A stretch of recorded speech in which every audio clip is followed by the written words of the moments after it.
Hola, soy Macarena, la profesora de pintura en el Centro Cultural de los Cristianos, y en el vídeo de hoy vamos a empezar a añadirle color a esto. Vamos a empezar viendo las pinceladas más comunes y los tipos de pinceles que más solemos usar. Como en todo, no hay nada escrito, y mucho menos en la pintura. Podemos experimentar de todas las maneras posibles. Yo solamente voy a dar unas bases y cada uno que deje volar su creatividad. Espero que les sea útil y que se animen a pintar, y vamos con el vídeo. Vamos a empezar con las pinceladas, ¿vale? El tipo de pinceladas y el tipo de pinceles. Vamos a ir a por los más comunes. Por ejemplo, aquí tenemos la pincelada normal, que es la más que se usa, que trataría de cubrir toda la superficie sin dejar zonas en blanco.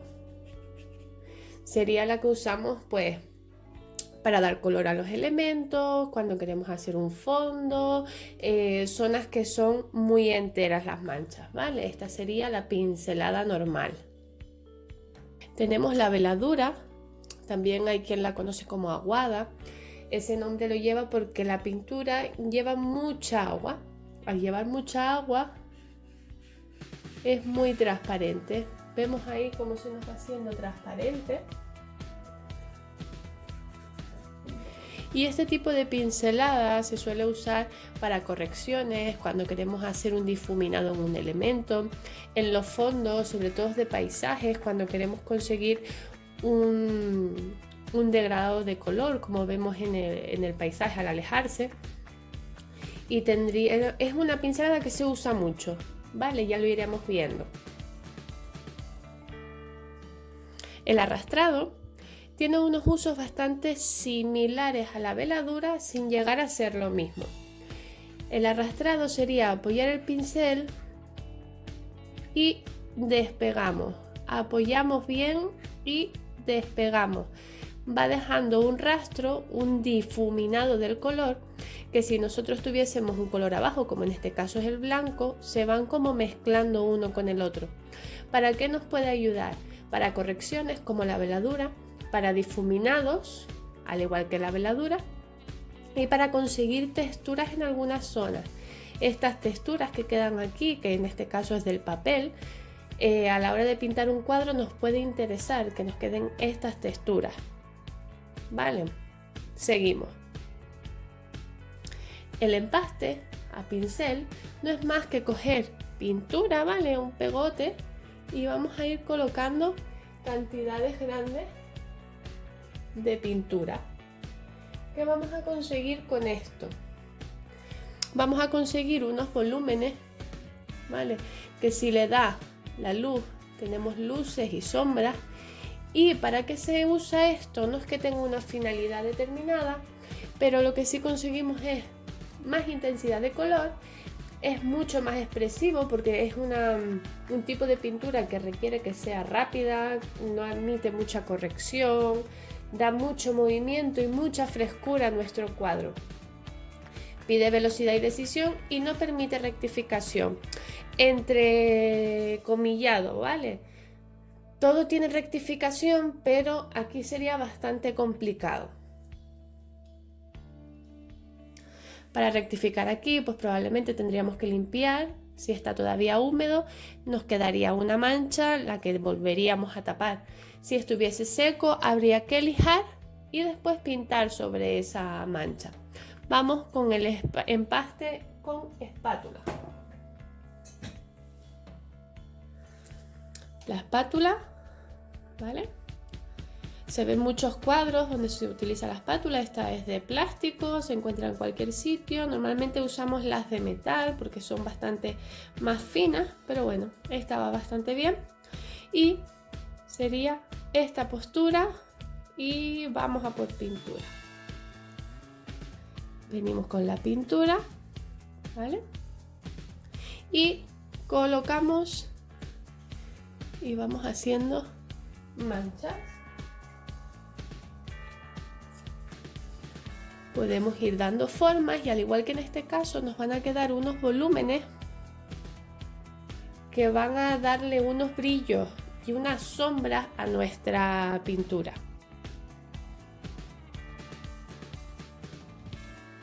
Como vemos aquí, yo los relacioné porque prácticamente es lo mismo. La diferencia es que esto aquí nos quedaría una mancha bastante más plana. La podemos siempre trabajar a voluntad. Y aquí dependería mucho del tipo de pincel que estemos usando. La mancha que nos va a quedar es diferente. ¿Vale? Estos serían, pues, digamos, las pinceladas básicas. Normalmente nosotros vamos a trabajar con una pincelada con pintura más sólida, con menos agua. Estos los utilizaríamos para rectificar colores o para zonas como fondos o zonas que son como muy transparentes. Y estas ya son más opcionales. Hay zonas donde podemos añadirlas o hay personas que nunca llegan a usarlo así tal cual. Vale, esto es una cuestión ya de gusto. Vamos a ver los pinceles. Por aquí tenemos el redondo o en punta. Los tenemos de todos los tamaños, ¿vale? Sería este tipo de pincel así, ¿vale? Redondo, redondito, termina en punta, ¿vale? Y su uso normalmente viene a ser pues líneas, partes que son más afiladas. Este tipo de pincel yo lo suelo utilizar para detalles muy determinados donde los voy a usar en punta. Nos daría siempre este acabado, no variaría. El siguiente que tenemos sería el pincel cuadrado o plano.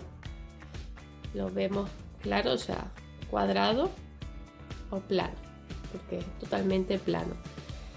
Este tipo de pincel también se usa mucho, sobre todo para superficies, que nos da la facilidad de tener zonas ya rectas, ¿vale? Pongamos que vamos a hacer una casa, ya tenemos ese corte recto. Es un pincel que a lo mejor si nosotros queremos redondear, es muy difícil evitar que en algún sitio salgan puntas. Los pinceles no solamente los vamos a usar en esta dirección. Este, por ejemplo, si lo usamos así, nos sirve como uno en punta. Incluso así, tendría un trazo muy similar a este. ¿Qué pasa? Este, en comparación a este, con este podemos hacer estas curvas en punta y en cambio con este no podríamos porque es cuadrado, ¿vale? Siguiente forma de pincel que tendríamos por aquí sería el lengua de gato. Es un pincel cuadrado, solo que tiene la punta redondeada, de ahí su nombre, lengua de gato. Este pincel para mí es mi favorito, es el que yo más utilizo. ¿Qué opciones nos da? Líneas rectas, como en el caso del cuadrado. Si lo usamos de canto, volvemos a tener las líneas, no nos permite hacer esas curvas como ahí. Y para cosas que son más curvas, vamos a imaginar que vamos a hacer una nube, por ejemplo. Tenemos ya esa forma redondeada, ¿vale? Ya nos ayuda. Me parece un tipo de pincel súper práctico y súper útil. Como todo, todos vamos a encontrar una gran numeración. A más grande sea la numeración, obviamente, más grande va a ser el pincel. Vamos ahora con los dos últimos que he puesto aquí. Uno, porque suele crear mucha curiosidad y el otro porque a veces también me preguntan por él. Este tiene más utilidad, por lo menos para mí. El pincel de abanico, ¿vale? Viene el pelo en redondo, aquí ya lo tenemos mojado. y sirve para hacer pequeñas rayitas, pequeñas manchitas. Nos puede servir a la hora de hacer un paisaje donde hay hierba, para hacer una zona irregular. Por ejemplo, aquí yo ya puse un violeta, voy a descargar un poco y ahora si vengo y pongo el azul, vamos creando como distintos planos, ¿vale? Este sería el pincel de abanico. Y por último tendríamos los pinceles oblicuos, ¿vale? Que no deja de ser un pincel cuadrado al que le han cortado la punta en oblicuo. Sus usos, pues los mismos prácticamente que el cuadrado, pero sí es verdad que nos podría ayudar si por ejemplo vamos a hacer algo de vegetación. Se me ocurre ahora, ya tendríamos una punta. Ya la forma del pincel nos va a ayudar con ese motivo, ¿no?, que queremos hacer, esas puntitas de una planta, de un árbol. Pero su uso básicamente viene a ser este repetido, solo que su punta no es recta, ¿vale?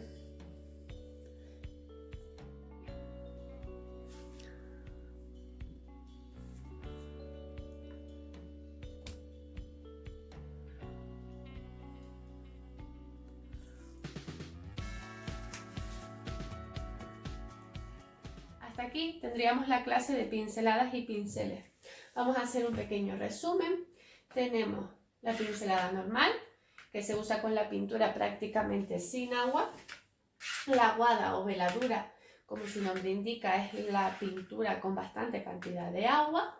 El arrastrado se usa con la pintura bastante seca para que nos deje esa textura y nos haga el efecto de ese degradado, ese difuminado. El empaste a pincel y el empaste a espátula, diferencia que aquí influye la forma de pincel. Fíjense cómo es redondeado porque yo usé un lengua de gato, y aquí la espátula, al ser más plana, deja un rastro más plano.